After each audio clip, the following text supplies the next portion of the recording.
Bonjour Edouane. Bonjour, il était naturel ce bonjour. Ah, il était bien, hein. T'as vu ça? Je ne peux que répondre. Bah, généralement, je ne réponds pas au bonjour. C'est très naturel. Si, bonjour. Bonjour. Je lui dis bonjour, il me dit bonjour. Je lui dis, tu vas pas commencer à répéter tout ce que je dis? C'est ça, ça commence bien. Alors, on est ravis de t'avoir effectivement dans l'appart. Alors, comme tu le vois, normalement, on est deux. Oui. Hein, il est carré, mais il est fragile, donc il n'est pas là, il a 42 fièvres. En revanche, on a été voir ton spectacle il y a 2 jours. C'est peut-être pour ça d'ailleurs qu'il ne va pas bien depuis. Et donc, bon, effectivement, là, c'est juste carton plein. On a adoré ce spectacle, c'est juste un ovni sur la scène parisienne. Et tu es là pour nous en parler aujourd'hui. Exactement. Alors, prolongation en plus. Tout à fait, ouais, c'est ça, exactement. Jusqu'au 26 mars, je crois bien. 26 mars, c'est ça. Mais la première question que je vais te poser, Redouane, c'est, on est dans une émission un peu qui parle d'immobilier. Oui. Est-ce que toi, tu es en quête d'appart en ce moment? Je l'étais, puis maintenant, voilà, je viens de trouver un très bel emplacement là, au Avenue Montaigne, immeuble de 1920. C'est ça. Designé entièrement par Louis Jouvet. D'accord. Donc, et Philippe Stark Non, Philippe Stark n'a pas eu le projet. Il était un temps convoité, puis finalement il a eu les lampadaires, les lampes et les poubelles de Metz. Ah, c'est ça. De toute l'architecte. Ah tiens, il y a la borne arcade. Parce qu'on vous le dit, on a fait un petit Space Invader tout à l'heure. Non, Galaga. Galaga. Bon, il a gagné, hein. Mais c'est pas, ça c'est autre chose. Bon alors, en fait, l'immobilier, dans ton spectacle, t'en parles un peu? Bah, c'est un sujet quand même, c'est un sujet qui touche, on passe tous par là, on passe tous par la quête d'un appart, effectivement, quand on est étudiant, quand on finit ses études, quand on se met en couple, quand on a un enfant, quand on se sépare, il y a plein de moments de la vie. Voilà, donc ça fait partie, du coup ça influence aussi mon processus de travail, d'écriture, vu que moi je suis dans un univers où j'observe un peu la société, le monde, voilà. Oui, bah ça c'est effectivement, tu es dans un univers, c'est ça, tu as dit la chose. Ouais, bah, tu es dans ta tête, il y a plusieurs personnes. Ouais. J'espère, ouais, c'est ça, le but c'est ça, mais c'est aussi de fédérer, quoi. Si je restais tout seul dans ma tête, ça serait pas très, très amusant. Moi j'ai qu'une seule peur dans cette interview, c'est que tu me cries quelque chose, que tu cries. Oui. Voilà, j'ai un peu peur de ça en fait. Alors, pour être tout à fait honnête, c'est... Mais tu as raison de te méfier. J'ai raison de me méfier quand même. Oui, tu as raison. Ouais. Bon, ce spectacle, effectivement, c'est un carton plein. Tous ces personnages que tu fais pendant le spectacle... là, c'est ça. Et donc, tous ces personnages que tu fais pendant... Et c'est ça. Et donc, tous ces personnages, c'est un truc de fou, en fait. C'est pas vraiment des personnages, c'est ce personnage-là qui se laisse happer par toutes ces folies. C'est ça. Donc des fois, il est... Schizophrénie. On est presque dans la schizophrénie, un peu... Je sais pas trop, parce que la schizophrénie, il faudrait qu'on m'ait donné une ordonnance, qu'on ait... Ça dépend de la prescription. Non, en tout cas, force est de constater qu'aujourd'hui, dans cette époque-là, où tout est accessible vite, Internet, tout se consomme vite, on prend plus le temps de réparer les choses, on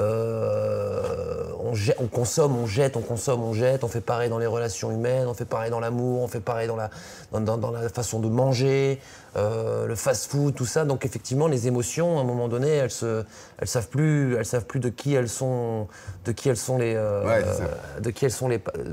les parents.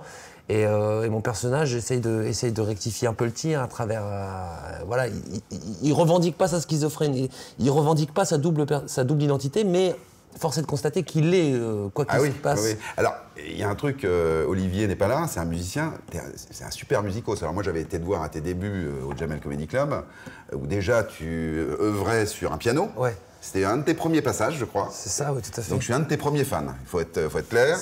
Et donc là, maintenant, c'est la guitare, où on peut presque parler de virtuosité, parce qu'effectivement, tu joues très très bien, et tout ton spectacle est ponctué par des chansons que tu écris. C'est très gentil, déjà, c'est très gentil de ta part. Virtuose, je sais pas, mais en tout cas, c'est sûr que des fois, c'est plus facile pour moi de raconter quelque chose en musique. Le génie bizarre. C'est plus facile pour moi de faire des opéras que d'écrire un... Non, disons qu'il y a des sujets que j'aborderai de façon plus évidente en musique qu'en allant dans un truc où je vais devoir détailler. C'est sûr que ça fait passer certaines horreurs que... voilà, des horreurs, je sais pas. Mais encore une fois, moi, je me bagarre pas avec les journalistes pour à chaque fois leur prouver que je suis pas dans un humour noir, ou que je suis pas dans un truc. Mais je me définis. Enfin, si je peux avoir moi la chance de me définir parce que je défends des choses sur scène, je dirais que je fais pas d'humour noir. Je cherche pas à être violent ou à essayer de. Je pense que c'est barré. L'absurde. Voilà, moi, c'est l'absurde qui m'intéresse. C'est ça, on est effectivement dans l'absurde et on se laisse embarquer pendant tout le spectacle par cette absurdité. On est là, tout d'un coup il y a des ruptures, il y a des cris, il y a des chants. C'est ça la vie. La vie, je veux dire, on croit que d'un point à un autre, tout va se passer comme convenu, comme prévu. Mais en fait non, il y a des aléas, il y a des choses qui nous tombent dessus. Donc moi je les exprime sur scène à travers des cris, à travers des énergies. Et il nous a embêtés, hein, lui. Hein. Mais il aime ce que je raconte. Je berce la machine. Alors moi, ce que je propose, c'est qu'on regarde quelques images du spectacle de Redouane. Est-ce que la montre d'une femme fontaine, c'est une flic-flac? T'as pas les toxicomanes en manque, les bébés? Ils regardent dans le ciel, ils veulent attraper des trucs qui n'existent pas. Ils n'ont aucune hygiène de vie, là. Ils chient dessus en permanence.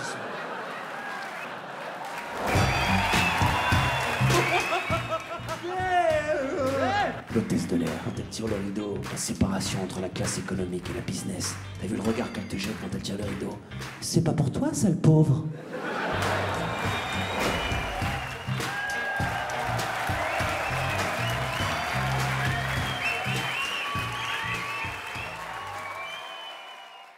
Bon, alors effectivement, le spectacle, on vous encourage à y aller. C'est juste un carton atomique. On passe une heure et demie. Ça dépend un petit peu de la salle, ça dépend de ton énergie, etc. Mais globalement, il y a 3 rappels. Là. Nous, quand on y a été, il y a eu 3 rappels. Oui, c'est ça. Oui, après les rappels, t'imagines le mec qui fait un spectacle à base de rappels. Non, disons que... Commencez par un rappel. Commencez par un rappel. Non, mais disons que... je sais pas.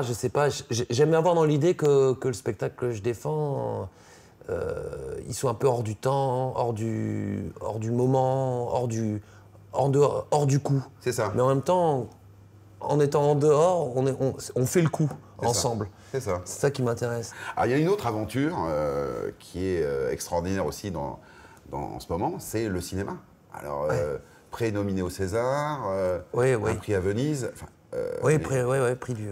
Oui, c'est vrai. Alors ça, c'est quelque chose qui... Faut que je le mette ça dans mon Wikipédia. Hein. Ouais, faut mettre ça. Prix du meilleur acteur à Venise. Ouais. Alors là, le cinéma, c'est un autre exercice. Est-ce que ça te botte, ça? C'est quelque chose que tu veux amplifier?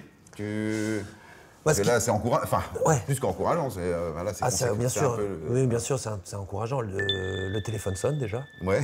C'est-à-dire qu'avant. SVP 1111. Oui, c'est ça. Avant, le téléphone sonnait, mais c'était des 0800, des machins, des numéros privés. Est-ce que vous voulez. Est-ce que vous pouvez rembourser? Est-ce que vous voulez rembourser? Non, là, ce qui se passe, c'est que déjà, effectivement, le film en lui-même, là, M de Sarah Forestier, l'expérience de tournage, elle n'avait rien à voir avec ce que j'ai pu connaître dans le stand-up et dans ce que j'avais entrepris jusqu'à maintenant. Et ça a été une grosse performance, pas tant vous en tant que spectateur ce que vous avez pu le découvrir, mais moi ce que j'ai dû donner pour défendre le film. Il a fallu perdre 17 kilos, il a fallu faire énormément de sport, il y a une grosse préparation physique, et puis surtout psychologique. Il a fallu se mettre dans la tête d'un personnage qui n'a rien à voir avec celui que je défends sur scène, qui n'a rien à voir avec le comique, mais qui pourtant reste un peu bavard, mais le bavard comique des Italiens, des films italiens des années 40, 50, 60. C'est ça, ouais. Et donc c'était une expérience assez éprouvante et puis très, très excitante, très intéressante. Et la direction d'acteur, alors tu aimes être dirigé? Parce que quand on voit ton personnage en one man, on se dit incontrôlable, le garçon. Non, parce que Ouais, mais ça fait. Non, bon, je suis pas. Ça va, je suis pas Mickey Rourke, hein, je casse pas des. Je pète pas des chambres d'hôtel. Mais j'ai un metteur en scène qui me dirige très bien. Je suis entouré, j'ai une structure, j'ai une famille. Ah d'accord. Non. Ah d'accord. Eh ben, Redouane Arjan donc est au studio des Champs-Élysées jusqu'au 26 mars. Donc courez-y parce qu'effectivement c'est un univers qui est complètement décalé. Merci beaucoup Redouane d'être venu nous voir, c'était vraiment très sympa. Merci beaucoup, merci de m'avoir reçu. Vous avez aimé cette vidéo? Vous faites comme ça, des petits pouces partout. Par contre, si vous n'avez pas aimé, les petits pouces en bas comme ça. Exact. Clac, clac, clac. Mais le plus important, c'est qu'il y a un bouton par là, vous vous abonnez. Abonnez-vous. Ça nous fera plaisir.